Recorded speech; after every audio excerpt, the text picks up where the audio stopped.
ही वसल्लम ने इरशाद फरमाया, ऐ फातिमा, वो लकड़हारा और उसकी बीवी एक वीरान जंगल में रहते हैं, तुम वहां जा सकती हो और उनसे मुलाकात कर सकती हो। ये सुनकर हजरत फातिमा रजी अल्लाह ताला अन्हुमा ने लकड़हारे की बीवी का पता हासिल किया और फौरन उससे मुलाकात के लिए रवाना हो गई। जब बीबी फातिमा लकड़हारे के घर पहुंची तो सलाम किया और आवाज दी, क्या घर में कोई है?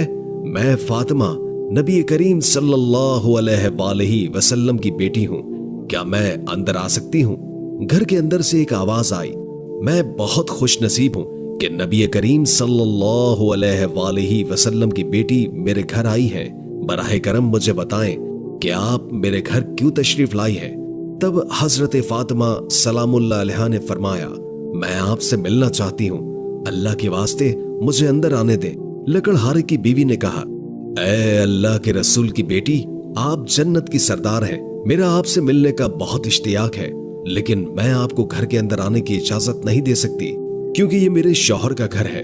मैं किसी को भी अपने शौहर की इजाजत के बगैर घर के अंदर आने की इजाजत नहीं दे सकती, लेकिन आप कल आइएगा, मैं अपने शौहर से इजाजत ले लूंगी, अगर वो इजाजत देंगे तो मैं आपको अंदर आने दूंगी। ये सुनकर हजरत फातिमा अपने घर वापस लौट गई।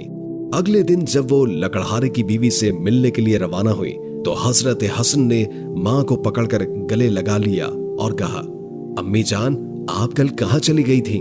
मैंने आपको बहुत तलाश किया लेकिन आप नहीं मिली। अम्मी जान, जहां भी जा रही हैं मुझे भी अपने साथ ले चलें। चुनाचे बीबी फातिमा अपने बड़े बेटे हजरत हसन रजी अल्लाह ताला अन्हु को साथ लेकर लकड़हारे की बीवी के घर पहुंची। तब हजरत फातिमा ने सलाम किया और पूछा, क्या घर में कोई है? मैं फातिमा नबी करीम सल्लल्लाहु अलैहि वसल्लम की बेटी हूँ और मेरे दोनों बेटे हसन और हुसैन भी मेरे साथ हैं। अंदर से लकड़हारे की बीवी ने जवाब दिया, ऐ फातिमा, अल्लाह के नबी की बेटी, मेरी आपसे मुलाकात की शदीद ख्वाहिश है। कल मैंने आप और आपके बड़े बेटे हसन के लिए अपने शौहर से इजाजत ले ली थी, लेकिन मैंने आपके छोटे बेटे हुसैन के बारे में इजाजत नहीं ली, इसलिए आज भी आपको वापस जाना होगा। बराहे करम कल दोबारा आए, मैं अपने शौहर से आप तीनों के लिए इजाजत ले लूंगी। ये सुनकर हजरत फातिमा सलामुल्लाह अलैहा हैरत में पड़ गई और फरमाया, बहन, तुम्हें अपने शौहर की ऐसी खिदमत और फरमाबरदारी की क्या जरूरत पेश आती है कि तुम खुद को इस हद तक तैयार रखती हो? लकड़हारे की बीवी ने मुस्कुराते हुए जवाब दिया, ऐ फातिमा, नबी करीम सल्लल्लाहु अलैहि वसल्लम की बेटी, मेरे शौहर मेरे लिए दुनिया में सबसे ज्यादा काबिल इज्जत है। मैं चाहती हूँ कि जब वो घर आए तो उनको किसी चीज की कमी महसूस न हो। अगर वो पानी मांगे तो मैं फौरन पेश कर दूं। रसूलुल्लाह सल्लल्लाहु अलैहि वसल्लम ने हजरत फातिमा की तरफ मोहब्बत भरी नजर डाली और फरमाया, बेटी, अल्लाह के यहाँ तकवा और इखलास की बहुत बड़ी कदर है। लकड़हारे की बीवी का हर अमल अल्लाह की रजा के लिए है। उसका अपने शौहर के साथ हुस्न सलूक, उसकी बेलौस खिदमत, सब्र, आजिजी और अपने हुकूक से बढ़कर फराइज की अदायगी, ये सब वो अमाल है जिनकी वजह से अल्लाह ताला ने उसे जन्नत में बुलंद मकाम अता फरमाया है।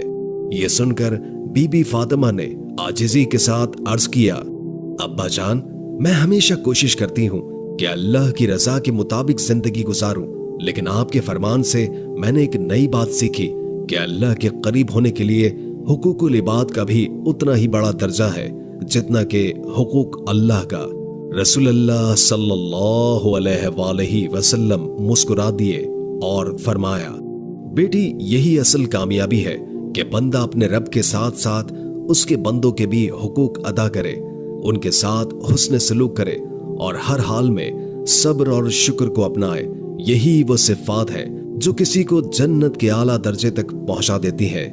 रसूल करीम सल्लल्लाहु अलैहि वसल्लम ने हजरत फातिमा सलामुल्लाह अलैहा से फरमाया, ऐ फातिमा, सुनो, जब तुमने अपने शौहर हजरत अली को वो पुराना कपड़ा बेचने के लिए दिया तो वो बाजार में खरीदार तलाश करते रहे मगर कोई न मिला। तब अल्लाह रब्बुल इज्जत ने अपने फरिश्ते जिब्रील अलैहिस्सलाम को भेजा ताकि वो उस कपड़े को खरीदें। जिब्रील अलैहिस्सलाम ने حضرت علی سے وہ کپڑا 6 درہم میں خریدا۔ حضرت فاطمہ حیرت سے سن رہی تھی۔ نبی کریم صلی اللہ علیہ وآلہ وسلم نے سلسلہ کلام جاری رکھتے ہوئے فرمایا، پھر جب حضرت علی بازار سے گزر رہے تھے